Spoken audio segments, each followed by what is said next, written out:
Hey everyone, this is Gita and welcome you all to my channel. আজকে ক্লাসে আমি তোমাদেরকে কিছু প্রেপোজিশন প্র্যাকটিস করাবো। খুবই ইম্পর্টেন্ট, খুবই দরকার তোমাদের জানা।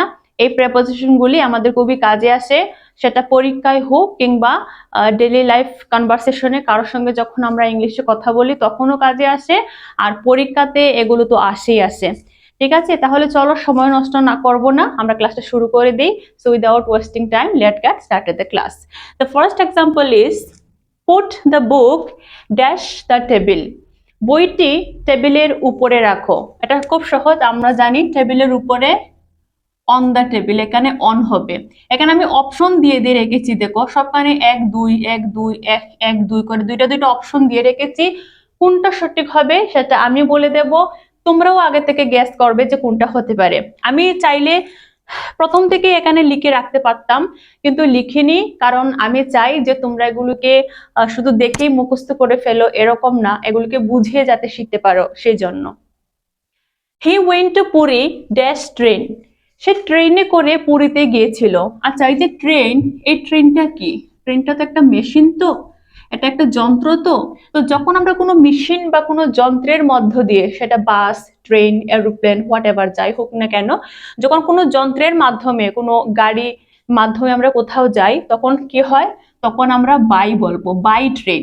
বাই ট্রেন মানে ট্রেনে করে, ট্রেনে চড়ে বা ট্রেনে করে। কোথায় গিয়েছিলাম?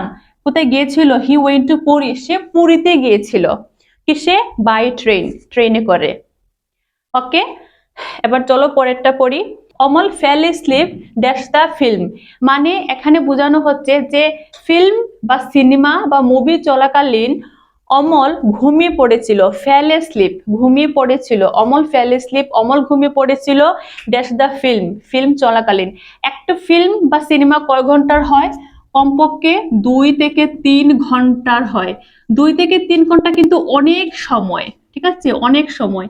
যদি অনেক সময়ের কথা বলা হয়, অনেক কোন সময়ের কথা বলা হয়, তা নাড়াবে না, যদি অনেকক্ষণ সময়ের কথা বলা হয় তাহলে আমরা ডিউরিং না ইন বলবো? অবভিয়াসলি আমরা ডিউরিং বলবো। সময়ের পরিমাণ যদি বেশি হয় তখন আমরা ডিউরিং প্রেপোজিশনটা ব্যবহার করব। Amal fell asleep during the film. Okay, during the film. পরেরটা দেখো, girls will go to school dash bus. মেয়েরা বাসে করে কোথায় যাবে? স্কুলে যাবে। বাস কি? বাসও সেম আগেরটার মতো যন্ত্র। তো কোনো যন্ত্র বা মেশিন, অর্থাৎ কোনো গাড়ি ঘোড়ার মধ্য দিয়ে গেলে আমরা কি বলবো? বাই। এখানে বাই প্রেপোজিশন হবে। বাই বাস, বাসে করে। বাই ট্রেন, ট্রেনে করে। বোঝা যাচ্ছে? চলো পরেরটা দেখে নিই।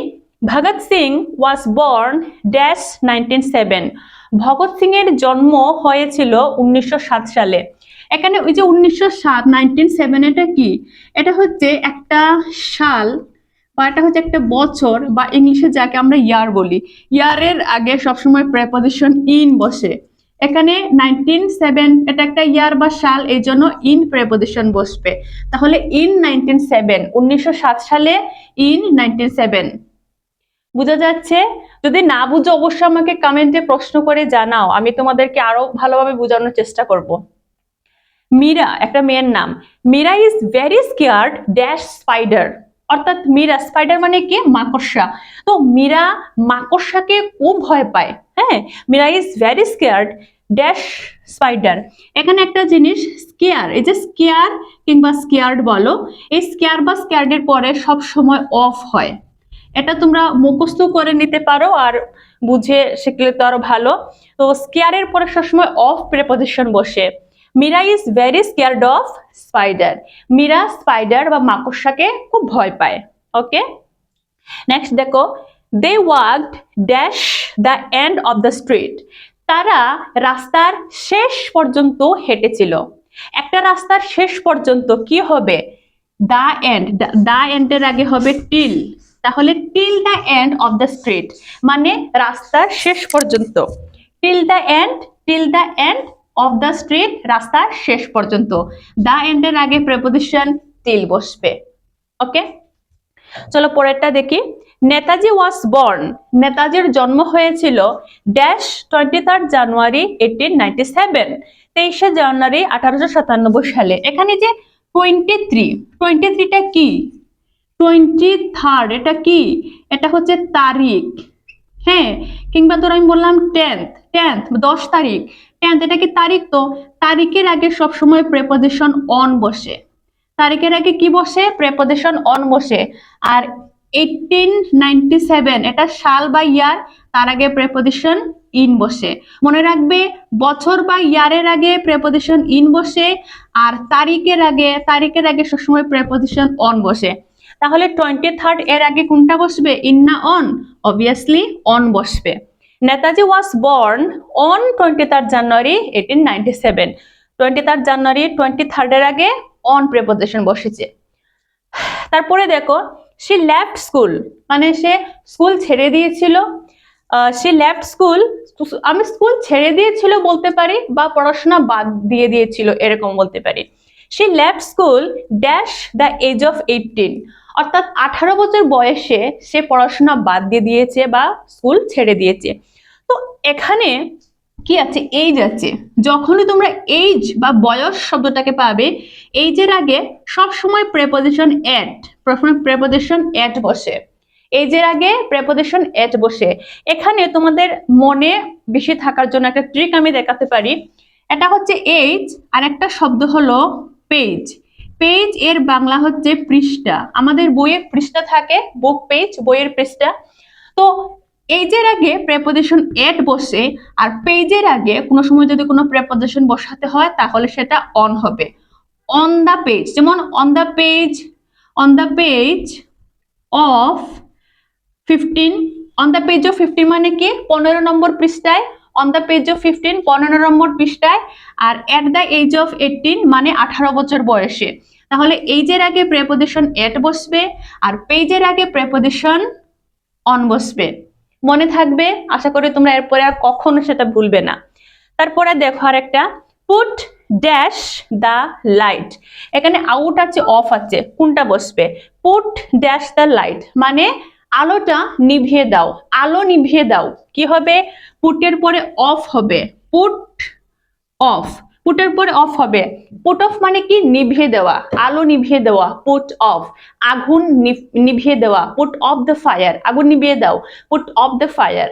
ওকে, তাহলে পুটের পরে অফ হবে, পুট অফ মানে নিভিয়ে দেওয়া। চলো নেক্সট শিখে নেই। এবং আজকে ক্লাসের লাস্ট সেন্টেন্সটা হচ্ছে, my father is resting dash a tree. এখানে বিলো হবে না আন্ডার হবে? এটা কিন্তু খুবই মজাদার একটা সেন্টেন্স। দেখো, বিলো মানেও নিচে, আবার আন্ডার মানেও নিচে। এবার বলো তো, এই যে আমার বাবা গাছের নিচে রেস্ট বা বিশ্রাম করছিলেন, গাছের নিচে কিন্তু মাটির তো উপরে, অর্থাৎ মাটির সঙ্গে তার আমার বাবার একটা স্পর্শ রয়েছে, মাটির উপরে কিন্তু গাছের নিচে। এই অবস্থায় আমরা বলবো প্রেপোজিশন আন্ডার। তাহলে প্রিপোজিশন বিলো কোন সময় বলবো? প্রিপোজিশন বিলো আমরা তখনই বলবো যখন কোনো জিনিস আমাদের নিচে তো আছে, কিন্তু সেটাকে আমরা ডাইরেক্টলি চোখে দেখছি না, বা ডাইরেক্টলি হাত দিয়ে এইভাবে ধরতে পারছি না। যেমন ধরো, she is working under me, সে আমার নিচে কাজ করছে। আমার নিচে কাজ করছে মানে কি? সে আমার ডিরেকশনে কাজ করছে। অথবা he is working under the manager, সে ম্যানেজারের নিচে কাজ করছে। তার মানে কি? ম্যানেজারের ডাইরেকশনে কাজ করছে বা ম্যানেজারের নিয়ন্ত্রণে কাজ করছে। তো ডাইরেক্টলি তো বলতে পারবো না। এই ধরো আমি এখানে দাঁড়িয়ে আছি, এবার কেউ আমার নিচে বসে কাজ করছে, তখন আমি বলবো she is working under me, আমার নিচে কাজ করছে।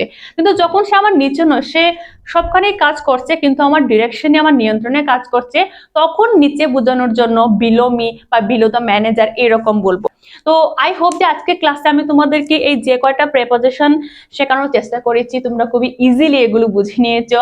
যদি আজকে ভিডিওটি তোমাদের উপকারে আসে, অবশ্যই একটা লাইক করবে। আর যদি চ্যানেলে প্রথমবার হয়ে থাকো, now subscribe my channel to get more and more information from my channel. Thank you very much.